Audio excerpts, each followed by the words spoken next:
It's Thursday. I have wine in my glass and friends joining me here in a moment. Daffodils are up, crocuses are up, spring is upon us. It's a good day. Could be much better, will be much better thanks to the chat we're about to have about this particular wine, which smells. So, how is everyone this week? Excited to know who's joining us. Glad to have you with us. I am kind of in a reflective mode at this point. I think as I was just about to click go, Julie said that we're probably close to our 1 year anniversary of this, which means we've done, give or take, 48, 50 or so of these sessions, which is remarkable. And thinking back to the first one, where I held it in the bar and I did it with that Ridge Zinfandel that wasn't quite right. It was a little bit off, but no one else had the wine. It was just me. And we quickly determined that we would have to figure out how to do this and give people the option of joining in and tasting with us.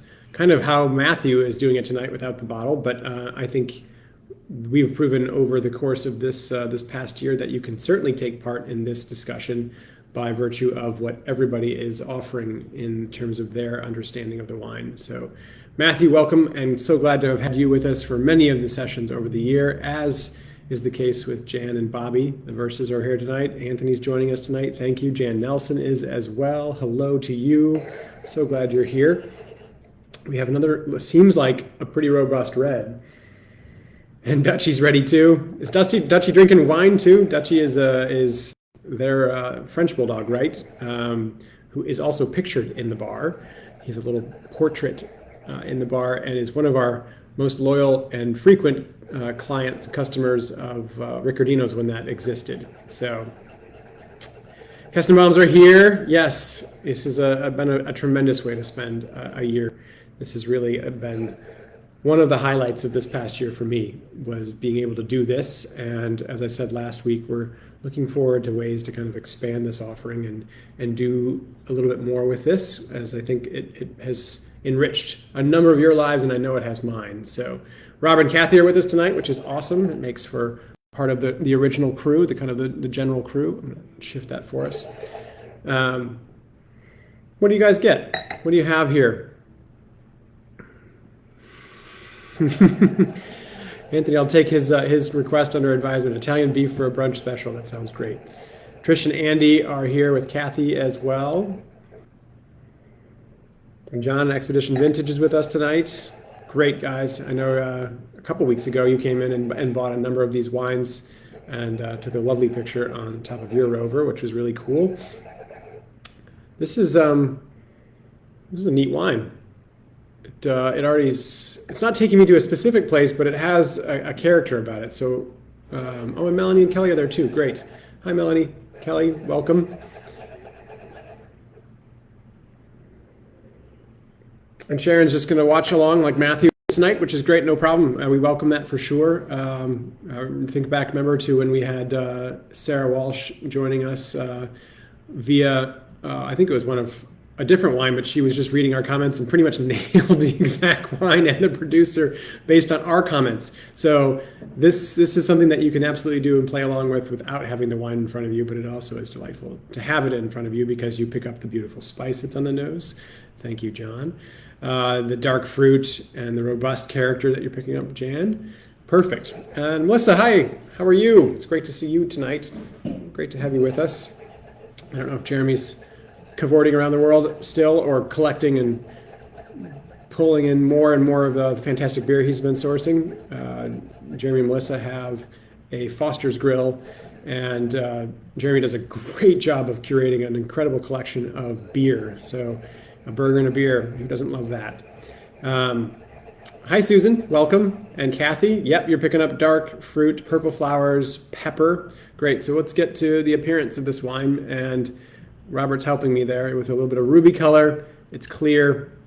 Is this a pretty robust looking wine? Is it see-through? Where would you put it on the spectrum of its appearance? For those of you that aren't looking directly at it, I'm going to try to give you a better view, of this wine. You can kind of see some of that rim variation there. It's pretty dark. Can't really see my hand through it or make it out that way. Um, Jan's picking up some pepper and some smoke. So purple flowers and pepper. Pepper's a recurring element here. Chris and Peggy are with us tonight. Oh, great. Hey, guys.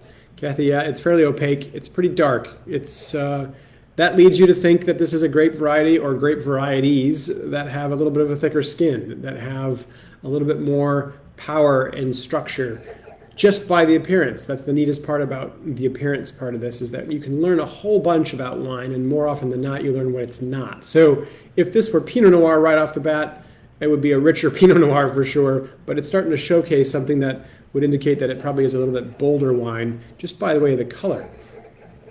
Might not also be, like, could probably say it's probably not Sangiovese, probably not Gamay, probably not Nebbiolo, probably not Pinot Noir. And so if you take all of those off the board already, you're starting to take off grape varieties and then probably places too. And so you're already creating a frame of reference for this wine that you really are narrowing the world down quickly to be able to get closer to what it could be, which is neat. So, John, what are you thinking for varieties? You can start to at least put out a couple of ideas, or at least it's good to put them out for our benefit right now, because then we can kind of flag them and say, all right, well, let's come back to them as we get closer.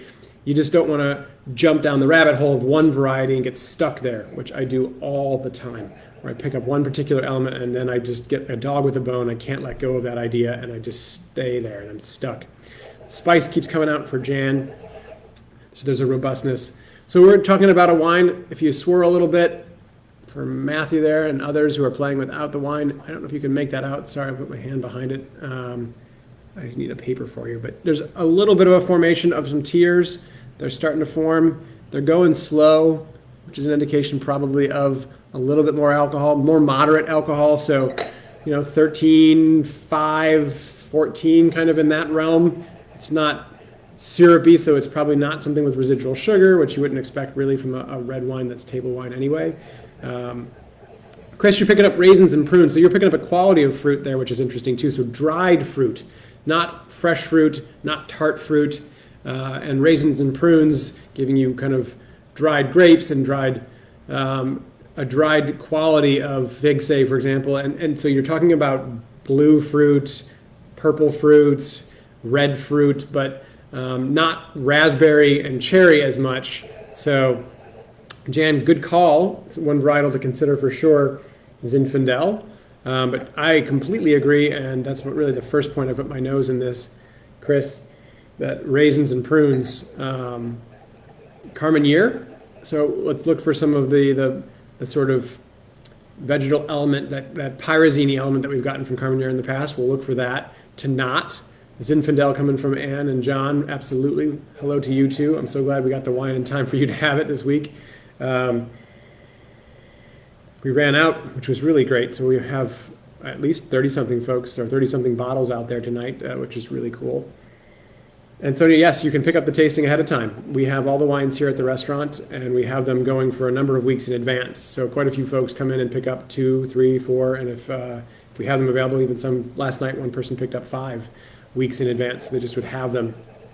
Chris, you're saying Zinfandel 2, which is really cool. All right, so we're thinking Zinfandel, which would mean probably, well, if we're saying Zinfandel, it means we're thinking at least California, and then otherwise Italy, and perhaps a variation of Zinfandel in terms of Primitivo. We've had together a Tannat Zinfandel blend with Merlot that came from Uruguay. I don't think we're reprising that necessarily tonight, but there could be other places. But principally, if you say Zinfandel and you're in a blind tasting, you should be thinking about those 2 places.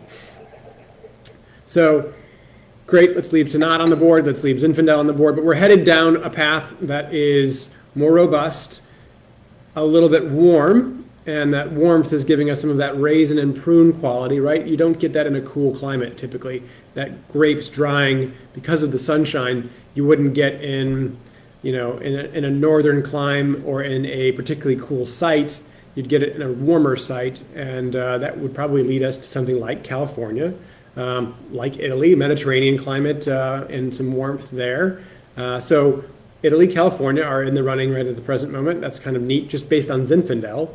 And we could consider other things, and for sure, we're talking about Tannat, and Tannat would give us southern France, would give us Virginia, would give us Uruguay. Elsewhere for sure, but those are the leading spots. Kathy's pointing out for us that the color, in particular, is leading her to Zinfandel, maybe Carmenere, Tannat, Petit Syrah, Mourvedre. Yep, Mourvedre can give you some of that deep, dark color. Petit Syrah is a kind of a cool idea, also being something that you'd pick up from California, and some of that smokiness. There was quite a bit of that smoke and spice. And Chris, yeah, how about the Southern Rhone? Southern Rhone could absolutely, especially with what Kathy was pointing out in the way of Mourvedre, be a Mourvedre kind of blend. Maybe we're talking about something like Bandol, or a Southern France kind of Languedoc-Roussillon, Provençal blend that has more Mourvedre and maybe some Syrah or a little bit of Grenache blended into it too. And Sarah, absolutely Ripasso, why not? I'm so glad you're here. I was talking about you a moment ago. And also hello to you, yes. And your proficiency, you're the first to have joined our chat and nailed a wine without the wine before you, so we're glad to have you back. I don't know if you have the wine tonight, but Ripasso style, so something coming from Italy, from the northeastern part of Italy, north of Venice, the Veneto, where they would take Valpolicella grapes, so Corvina, Molinara, and Rondinella, and raisinate them intentionally, or let them hang on the vine for a longer period of time. So the Valpolicella gets blended back with some of the Amarone must, and so you get this repassed kind of quality to the wine that has some of that raisiny character. So I like that very much for the amount of raisin quality that's coming in here. Sarah, you'll be able to tell me too, and I'm blanking, but there's a producer, I think it's Renacer from Argentina, I think, right? That makes kind of a Malbec style Ripasso wine that's really quite tasty. So that would be very much an interesting call for this particular wine. I mean, that would be very specific, but that would be very neat as well. So a lot of options exist already just based on the appearance. So we've already got a number of things too going for the smell in terms of the smoke, some of that raisiny, pruny character. What else are you smelling on the fruit side of things? On the earth side of things, on the wood side of things. So on the earth element, some of that smokiness, some of that, do you get any kind of leathery quality, any kind of meatiness? Are we getting any spice? Spice was talked about quite a bit. What kind of spice? That could be an indication of some of the oak usage, if there is any. Mm.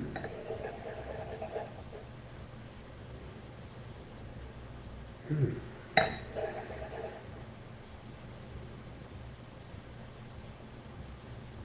Yeah, Susan and Jan for sure putting out a little earthy elements, some tobacco quality. Definitely there's a little bit of a meatiness. There's a real heavy layer of sort of dark fruit, that dark kind of pruny element, raisiny element, and then into a deep kind of almost cooked, but it's definitely kind of mashed. Not quite jammy. There isn't a sweet confection quality to it, but it's like a crushed fruit that's dark. And to go with that, Kathy's echoing certainly those smokiness and the meatiness and some purple flowers. Chris, you're picking up a little white pepper. Cool. I mean, all that pepper and that meatiness and that smoke, we should be considering some Syrah too, perhaps. So maybe we're getting... Yeah, Sarah, thank you. That's where I was just headed to. A lot of Northern Rhone descriptors up there. And that meatiness, that Syrah would give you some of that. That pepper element would definitely be there. That smoky quality would definitely be there. So, but I'm not so sure. I'm really not 100% sure about the color being straight Northern Rhone Syrah. I could be wrong. There's a clarity to this wine, but there's pretty much a density to the color. So I don't know if you can pick that up really from the camera here, but it's got this, there's a hint of a kind of, there's more of a polished clarity to the wine as opposed to a see-through element of it. It's deep ruby. So I'm thinking Rhone too, just based on the descriptors, but maybe it's Syrah from somewhere else. So maybe we're talking about Zinfandel and California. We could be talking about Syrah from California, giving us some of that profile. We could always, of course, consider Australia in the way of Shiraz. Shiraz certainly grown in the parts of the southern France too, and blended with Mourvedre and things like that. So that's pretty much an option too. I think we'll know more as we taste it. Could have Syrah that's in Italy, for example, that's blended in, say, Bulgari, or even in the northern part of sort of the northeastern part of Italy. You get Syrah in Spain too. We've tasted some Syrah Carignana, haven't we, from Priorat? So Portugal, Chris, I think is a great option too, just based on that raisiny character. Because remember when we tried that Douro Red, it had all kinds of that raisin profile. So let's taste this and see if what we're smelling and what we're looking at is verified and is congruous with what we're smelling. Excuse me, with what we're smelling and seeing.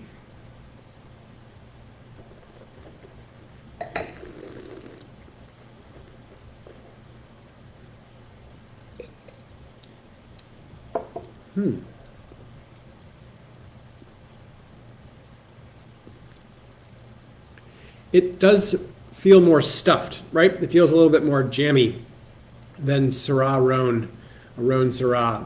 And that was Kathy's point. I agree with it. I like the Portugal call. And I understand the California call. There's still a grapiness on the back end of this that is that you could argue, I think, Zinfandel. It is yummy. Let's talk about the taste as opposed to the flavors for a minute. And Kathy's leading us there. Is this tannic? Low, medium, high?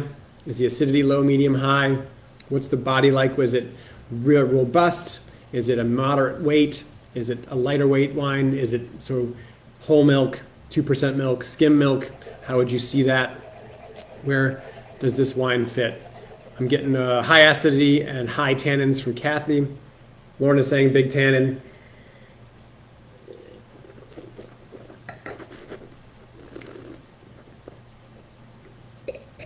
So for those of you that were on last week, the Aglianico, I think, had more tannin, didn't it, than this? This definitely has a tannin, and it's more like powdery snow to me. Like it layers, but then dissipates. It doesn't hang out as much. It's there, but it's not as persistent in its profile. We've had Carmenere that was more persistent in that tannin element. We certainly have had Cabernet. We've had that Cahors, kind of Malbec, we've had that before, that had that weight and that tannin. So this has tannin, no doubt about it. It's a thick-skinned grape, and it's seen some warmth, so some sunshine. And so that leads us to certain places as opposed to others, as we talked about with the first visual. And I don't think it necessarily already rules out, say, Zinfandel, Syrah. Let's talk a little bit about that Ripasso element, that raisiny character, the Douro Red, so Tinto Roriz and Touriga Nacional, and should we consider Tempranillo? So we could get some, right? That would be kind of raisiny. So Portugal, Spain, maybe Italy, and then also, of course, we're talking about California. So how do we determine the difference, or how do we put ourselves squarely in Old World versus New World with this particular wine? What elements jump out to you that indicate that for you?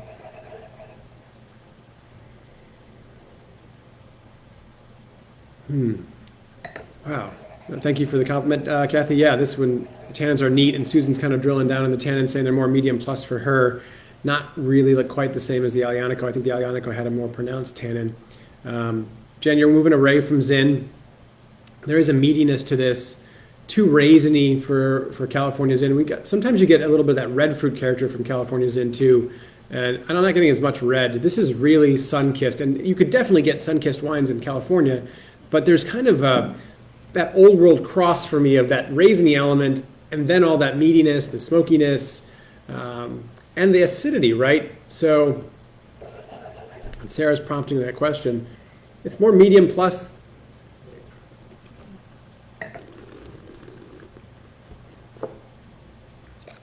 Concentrate on your tongue, the side of your tongue, and what especially is what's happening underneath it. It's medium plus at least. It's real high, very high acid. Medium plus into high, it's right there. It's not as persistent and lengthy, but boy, right up front, it makes you pucker. It explodes the saliva glands, and just you get a bunch of acid right off the bat. It's really well matched and kind of covered with that raisiny fruit. So you get that, we're kind of tricked into thinking a sweet profile. This wine's dry as can be, especially on the finish, but you get this wonderful quality of that raisiny, dark, kind of crushed fruit, and then all this acid, and they balance each other well.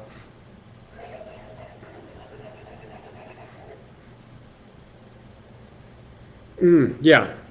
And yes, Sarah, to your point, absolutely. That acid element would lead me more Old World than it would lead me New World. Not that you won't find wines in the New World that have great acidity. It's just, I think if we're getting some of that raisiny character from California, we would lose some of the acidity that we're finding in this wine.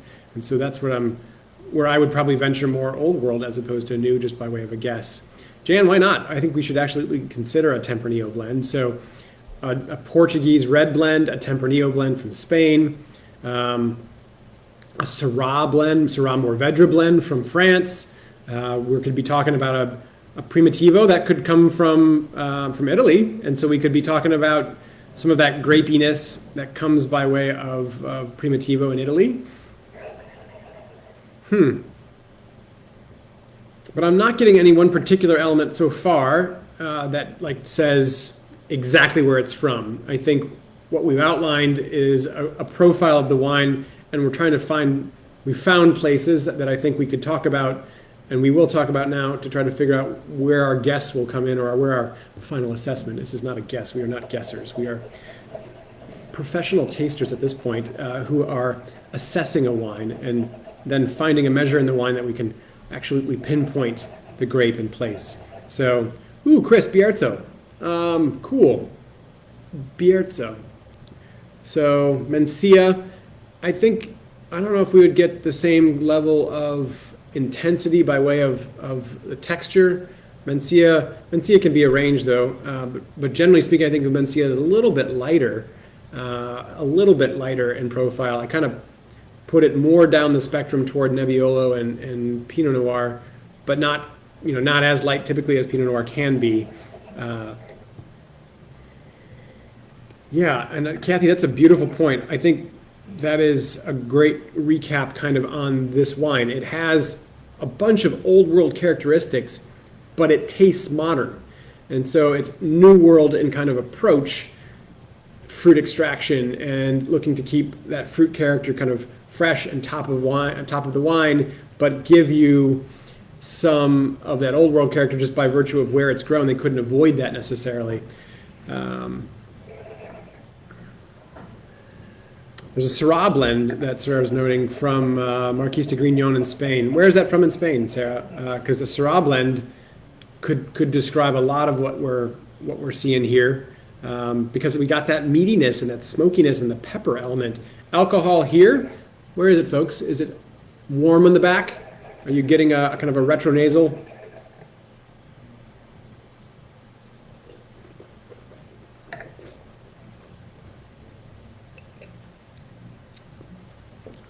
It's not super hot. I think per our visual on the wine, we were thinking sort of 13.5 medium weight alcohol, Sarah and everybody. I like the Spanish call. Chris is throwing out kind of old vine Garnacha, Priorat blend. So Priorat could have Syrah there, and Garnacha, and Carignana, and frankly could have Cab and Merlot too. It's neat. We got a lot of the Syrah character, but I don't think it's a sole Syrah production. So, but you wouldn't get a really 100% Syrah from the Priorat or Spain. So let's talk about Spain versus Portugal, and that sort of raisiny quality would be something I would be very comfortable going to Portugal more than I would be Spain if I was trying to parse that out. But then there's this quality of the fruit too that's on the nose. It's both raisiny and fresh, and so maybe that is pulling us back into a warm site.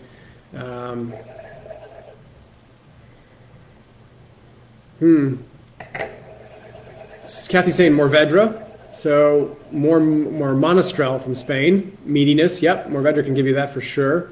Or Monastrell. That's kind of neat. The meatiness is coming out more and more for me. And it's like grilled meat into just kind of roasted, like the outside of a beef roast. Not the interior part, but just that kind of Maillard reaction. Chris, don't be afraid to guess Spain, especially when Spain is definitely within your wheelhouse. If you're finding something that it is, there's no reason not to call something you taste and understand. So it's not super high alcohol. It has real high acidity. It has pretty good amount, moderate plus tannin. It has a raisiny character to it. So we're looking at a place that would be, let's talk about quality. And this is not a ding on a wine, but is this a place that has a pedigreed background, i.e. Grand Cru sites and real special wines? Or is this more kind of average daily drinker, kind of pleasant, vin de pays sort of village level type of wine? And I don't say that with any kind of disparaging remark, but sometimes that can lead you to a place. So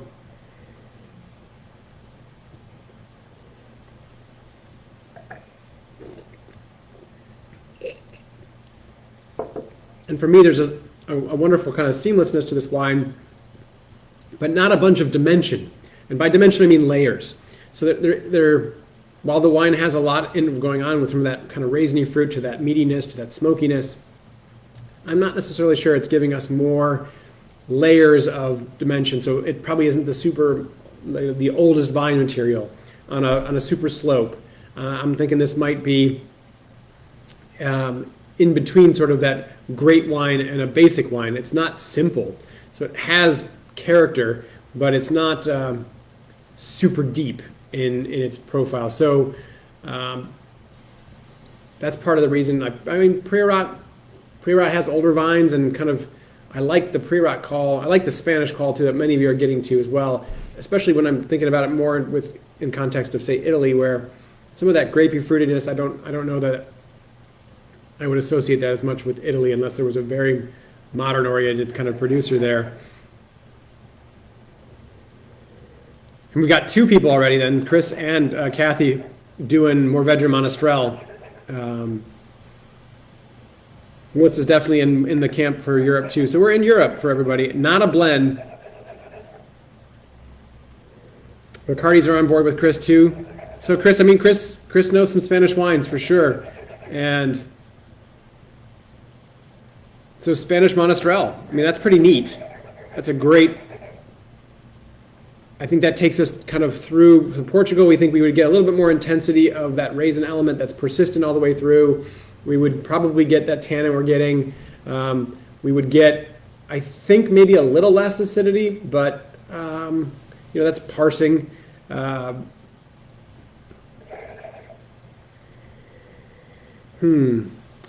Chris, yes, no more Italian warm blankets for me. No, but I enjoy a Spanish wine too, for sure. And this wine, the more I smell and taste it, let's try, we're 28 minutes in. It's time to kind of re-up, and things change in the wine when I do this, at least for me. Yeah, there's a broth quality now too, like the aroma of broth. And that meatiness is still coming through, so roasted bones. And yeah, I agree, Kathy, this is a delicious wine, period. So Spanish Monastrell, I like that guess. Let's talk about age. How old is this wine? Based on the color, we're thinking it's pretty young. There's not a lot of variation at the rim. And we're also, if you note the color once again, and the visual appearance, we're not seeing kind of a watery meniscus, a rim around that's watery, which would indicate a little higher alcohol typically. So none of that. There's no real great variation between the rim color and the center. There's a little bit, but not a lot. And it's certainly not tawnied or browning around the edge to indicate sort of a longer period of aging. So this is probably a newer release. And Chris approves of the $25 price point for the quality of this wine. Yeah, it's definitely showing well. We've had two great ones back to back. Tony's done a good job this past 2 weeks. In general, all told, he's done a great job for all of these weeks, but I think this is a pretty nice one. 2019 coming from Lorna. So yeah, a fresh vintage, right? So 2 2 to 5 years, 2 to 4 years, right? It's not huge on the alcohol. It's not also the alcohol, if it was bigger and we would have some age, we might have lost some of that fruit character. The fruit is really top of wine. So yeah, 2018, Jan. I think that's a very good call. So 2018 Spanish Monastrell, Mourvedre. I like it. I'm staying there. Anybody else want to throw anything else out?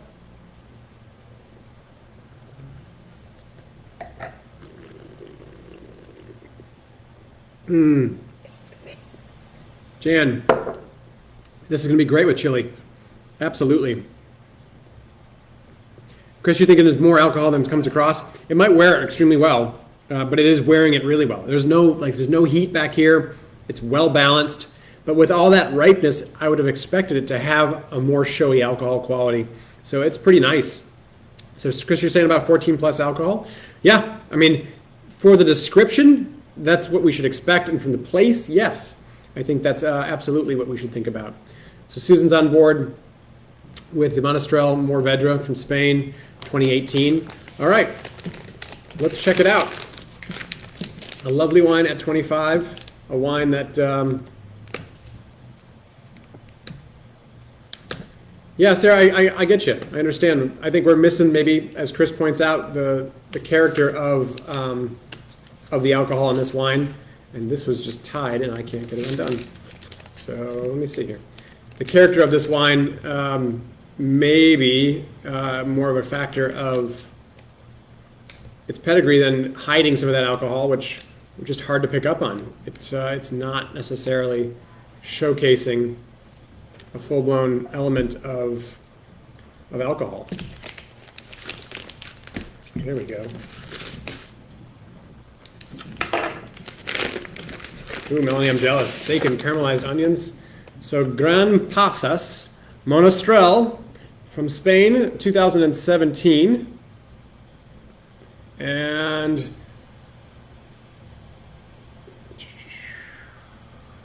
French oak barrels for 6 months, which doesn't necessarily come through as much.